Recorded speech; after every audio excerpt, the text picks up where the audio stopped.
Hi friends, welcome to Saritha's vlog. எல்லோரும் எப்படி இருக்கீங்க? நல்லா இருக்கீங்களா? சிறகடிக்க ஆசையில் பார்த்தீங்கன்னா இன்றைக்கி என்ன நடந்துச்சுனாக்கா, இப்போ முத்துவும் மீனாவும் எடுத்துகிட்டு போன நகை கவரிங்குன்னு தெரிஞ்சு போச்சு. தெரிஞ்சு போனவொடனே நகை கடைக்காரி ஏற்கனவே முத்து மேலே கடுப்பில் இருக்கார். ஏன்னா காஃபியெல்லாம் நல்லா இல்லைன்னு திருப்பி அனுப்புனாரா, அந்த கடுப்பு. இப்போ என்னன்னு கேட்டிங்கன்னா, எந்திரிங்க 2 பேரும். என்ன கவரிங் நகையை கொடுத்துட்டு பவுன் நகை வாங்கிட்டு போகலான்னு வந்திருக்கீங்களா? இது மாதிரி எத்தனை கடையில் போய் ஏமாத்துனீங்க அப்படின்னு சொல்லிட்டு எல்லாருக்கும் முன்னாடி அசிங்கப்படுத்துகிற மாதிரி பேசிடுறாரு. முத்துக்கு சும்மாவே முத்து ஆடுவார். அவருக்கு கோபம் தாங்க மாட்டார். இப்போ இதை மாதிரி பேசும்போது அவருக்கு எப்படி இருக்கும்? உடனே மீனா தான் கொஞ்சம் சமாதானப்படுத்துகிறாங்க. எங்களுக்கே தெரில நகை எப்படி இப்படி மாறுனுச்சு என்னான்னு எங்களுக்கே தெரில அப்படின்னு. ஆனால் முத்து என்ன சொல்கிறாரு, நாங்கள் பவுன் நகை தான் எடுத்துகிட்டு வந்தோம், இங்கே தான் மாற்றிட்டீங்க அப்படின்னு சொல்கிறாரு. உடனே கேமரா இருக்குது, வேணால் நோட் பண்ணிக்கிங்க, நாங்கள் இதை மாதிரி வேலைலாம் எங்களுக்கு தெரியாது, நாங்கள் அப்படிலாம் மாற்ற மாட்டோம், நீங்கள் எடுத்துகிட்டு வந்த நகை நீங்கள் பவுன் நகை தான் எடுத்துகிட்டு வந்தீங்கன்னு உங்களுக்கு தெரியுமான்னு கேட்குறாரு அவர். அந்த கடை ஓனரும் வந்துடுறாரு. கடை ஓனர் மீனாவை தெரியுது.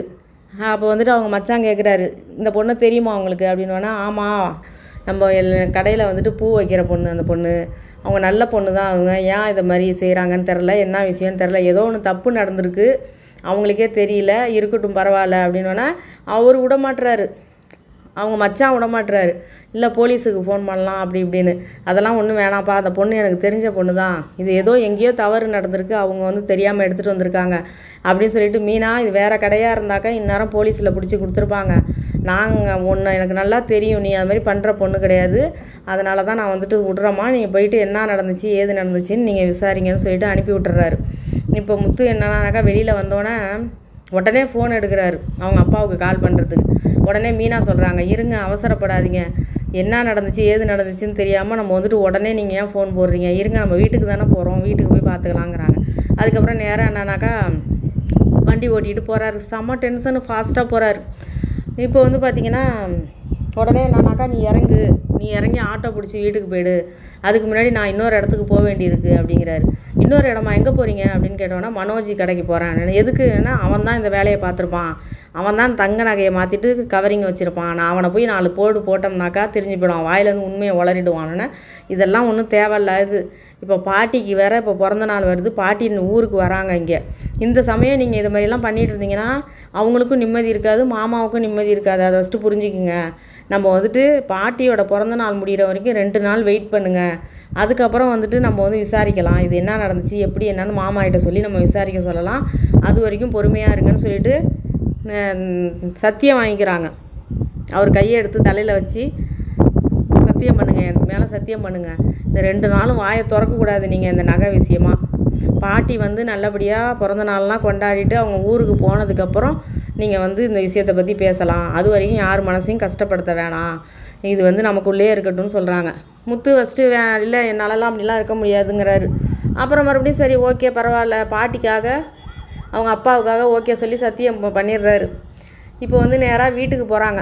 வீட்டுக்கு போகிறதுக்கு முன்னாடி அங்கே தோரணம் கட்டுறாங்க, பலூனில் டெக்கரேட்லாம் பயங்கரமாக நடக்குது. பாட்டி வராங்களே அதுக்காக. அண்ணாமலையே முன்னே நின்று அவங்க அம்மாவுக்காக எல்லாம் பண்ணிகிட்ருக்காரு. ரவி ஸ்ருதி எல்லாம் பண்ணிகிட்ருக்காங்க. ஆனால் அந்த மனோஜ் விஜயாவும் கீழே எட்டி பார்த்துக்கிட்டு இருக்காங்க.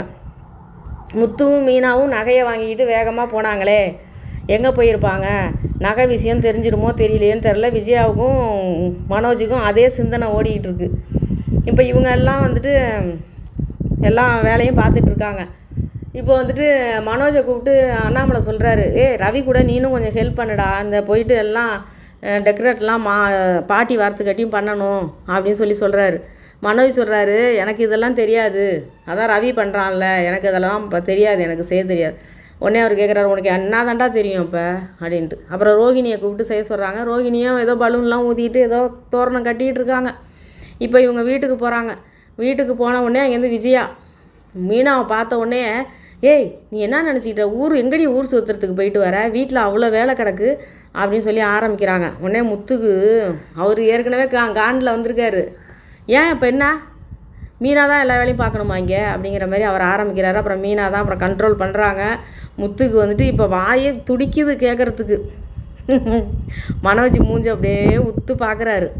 மனோஜ் திருட்டு மொழியை முழிச்சிக்கிட்டு அப்படியே உள்ளே போகிறாரு. திருட்டு மொழியை முழிச்சிட்டு உள்ளே போயிட்டார். மனோஜ் தான் பண்ணியிருப்பாருங்கிறது கன்ஃபார்மு இப்போ தெரியுது, நல்லா தெரியுது இவருக்கு முத்துக்கு.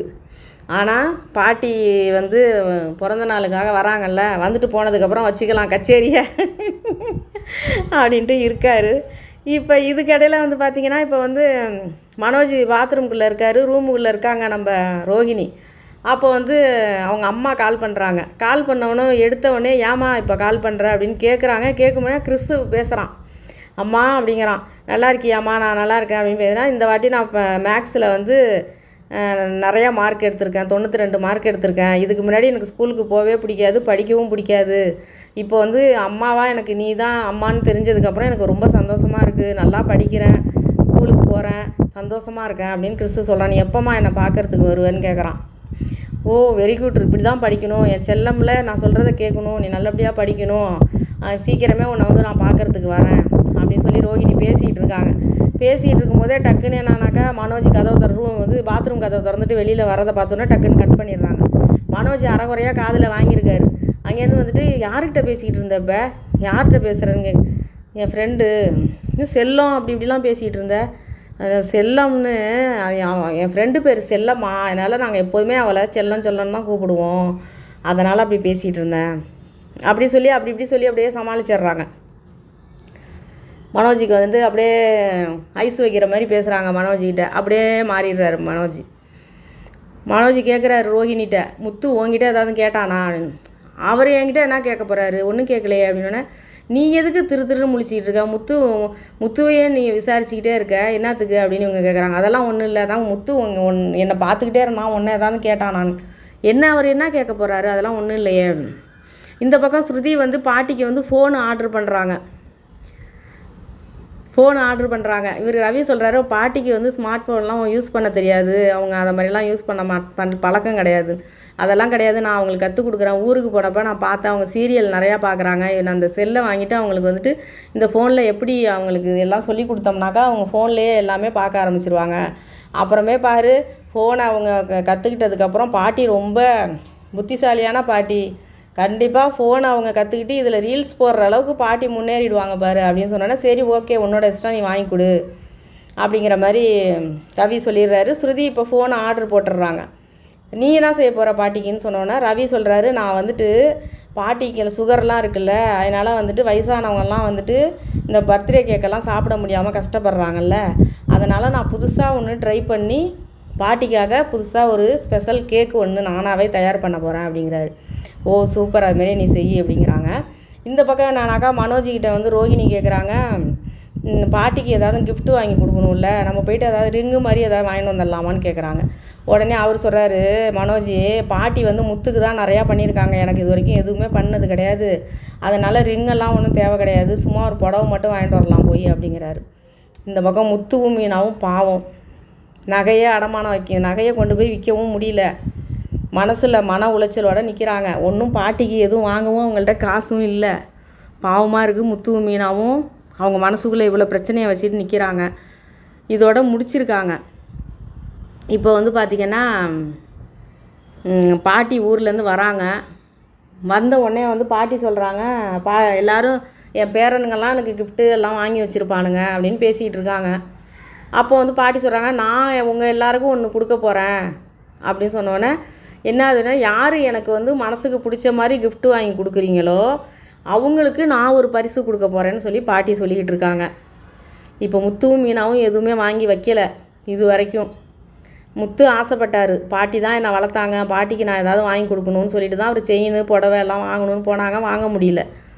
இந்த பக்கம் இவங்க புடவை தான் வாங்கி வச்சுருப்பாங்கன்னு நினைக்கிறேன் மனோஜும் ரோகிணியும். இந்த பக்கம் இவங்க செல்ஃபோன் வாங்கியிருக்காங்க ஸ்ருதி. ரவி வந்துட்டு கேக்கு செய்ய போகிறாரு. இப்போ இந்த 3 ஜோடியில் வந்து யார் வந்து என் மனசுக்கு பிடிச்ச மாதிரி எனக்கு பரிசு வாங்கி கொடுக்குறாங்களோ அவங்களுக்கு நான் ஒரு பரிசு கொடுக்க போகிறேன்னு பாட்டி சொல்கிறாங்க. இப்போ இதோட முடிச்சிருக்காங்க சிறகடிக்க ஆசையை. பார்க்கலாம் முத்துவும் மீனாவும் கடைசி நேரத்தில் ஏதாவது வாங்கி கொடுப்பாங்களா, இல்லை அமைதியாக இருந்துருவாங்களா என்னங்கிறது ஒன்றும் தெரியல.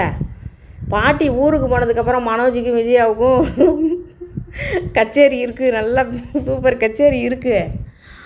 முத்து மூஞ்சை வந்து இப்போ விஜயாவாலையும் பார்க்க முடியல, மனோஜாலையும் பார்க்க முடியல. ஏன்னா பண்ண தில்லுமுள்ளு தெரிஞ்சிருக்குமோ தெரியலையோன்னு மனோஜ் திருட்டு மொழியை முழிச்சிட்டு நிற்கிறாரு. விஜயா அதுக்கு மேலே முத்து கவனிக்க கூட பார்க்கவே பயப்படுறாங்க. தப்பு பண்ணவங்க அப்படி தானே இருப்பாங்க. ஆனால் முத்து கம்முன்னு இருக்க மாட்டார். எப்படா பாட்டி சொல்லியிருக்காரு, இந்த சத்தியம் வந்து பாட்டி ஊருக்கு போகிற அடுத்த நிமிஷத்தில் வந்து நான் வாபஸ் வாங்கிடுவேன். பாட்டி ஊருக்கு போனால் அடுத்த செகண்டு நான் வந்து வீட்டில் வந்து இந்த விஷயத்தை பற்றி கேட்பேன் அப்படின்னு சொல்லியிருக்காரு. என்ன நடக்குன்னு வெயிட் பண்ணி பார்க்கலாம். இந்த வீடியோ உங்களுக்கு பிடிச்சிருந்தா லைக் பண்ணுங்கள், ஷேர் பண்ணுங்கள், சப்ஸ்கிரைப் பண்ணுங்கள். நன்றிங்க.